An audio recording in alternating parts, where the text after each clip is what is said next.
Hello everyone. Tonight we start mentioning the Tu B'Av, the 15th of Av. That's a Jewish holiday. If you don't know, we're not going to say Tachman tomorrow. There's a whole list in the Gemara explaining why we need to celebrate in Tu B'Av. Some of the events we mentioned here during the year, one of them was that every year a lot of people died in that date, in the desert, and then in Tu B'Av was the date suddenly one time they stopped dying after the scene of the spies. Another one is after the scene of Pilegesh Bagiva. If you heard the story from the book of Shoftim, in Tu B'Av they decided that you can marry again the tribe of Binyamin, or just generally with each other tribe. So a lot of good things happen in Tu B'Av. This is why we're celebrating that. But still in Israel, I don't know how it works in America, but in Israel, Tu B'Av is like the holiday of the singles. This is how you mention that. This is the day. You can look at that either way, but it's the date like everyone looking for shidduch in the social media. They will announce, I have a friend who's single like that. I have a girl, like a good friend who's that. And you try to make people get married. So I try. I wonder why you find that funny. It's like very serious in Israel. But maybe we'll discuss that. Keith, you will explain me that like usual. So after that, anyway, this morning we learned in the daily Rambam. Like I mentioned the daily Rambam also. Like you learn every day like one chapter from his 14 books that covers probably the whole the halachot you need to know. And this topic of these days is Hashavat Aveda, returning back something someone lost.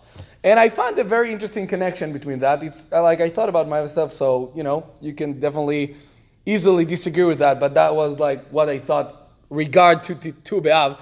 So one thing interesting about losing Aveda, if you find Aveda, so like something that someone lost, if it's something that have no signs, like money, let's say, like a coin or something, that easily you can take. We're assuming that person probably gave up on that. That's easy. But something more interesting is if you find something that have signs, you can definitely know who it belongs to. Maybe you cannot know, but if you will announce, I found, let's say, a bag of something, a person can come and tell you the signs and you need to give him up. But if you heard someone says, I'm giving up on that, I'm never going to find that ABC thing that you found, technically, according to the Torah, you can take it.